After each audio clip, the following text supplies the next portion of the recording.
Welcome to PTLDN, experts in coaching, education and body transformation.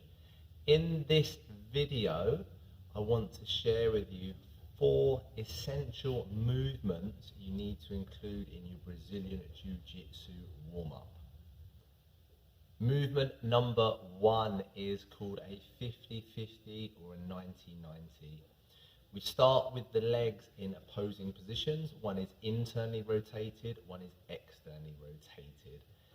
We swap them over, so we externally rotate, which is going to work the mid and the min glute, vital muscle for jiu-jitsu. Then we're going to internally rotate to the other side, and we add in a glute bridge.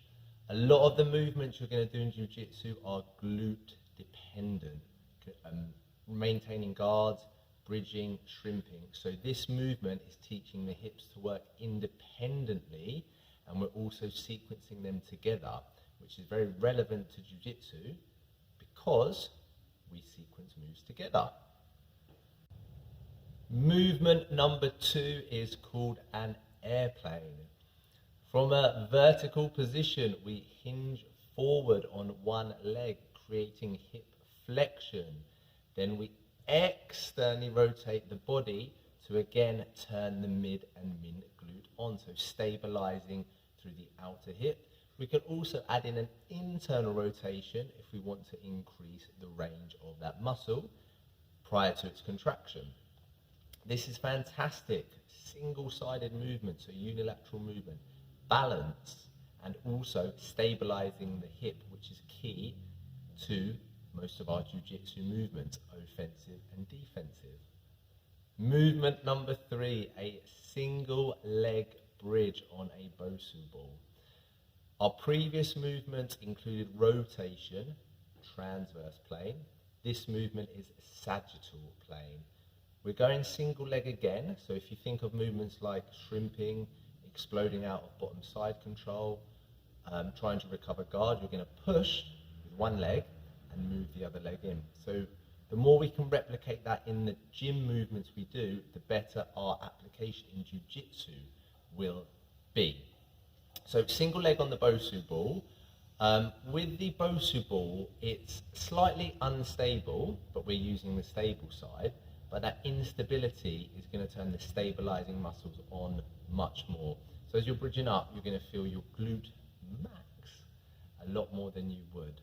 So if we can turn that muscle on prior to doing jiu-jitsu, that is beneficial for improved movement mechanics and also pain reduction in the lower back.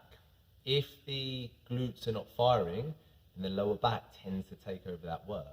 Especially if you've got a bigger guy smashing you, pushing your knees into your chest, you want your hip and knee extenders, so your quads and glutes, to combat that force. You don't want to absorb that force into the lumbar spine. Movement number 4 is going to be the splits with our arms raised to the side.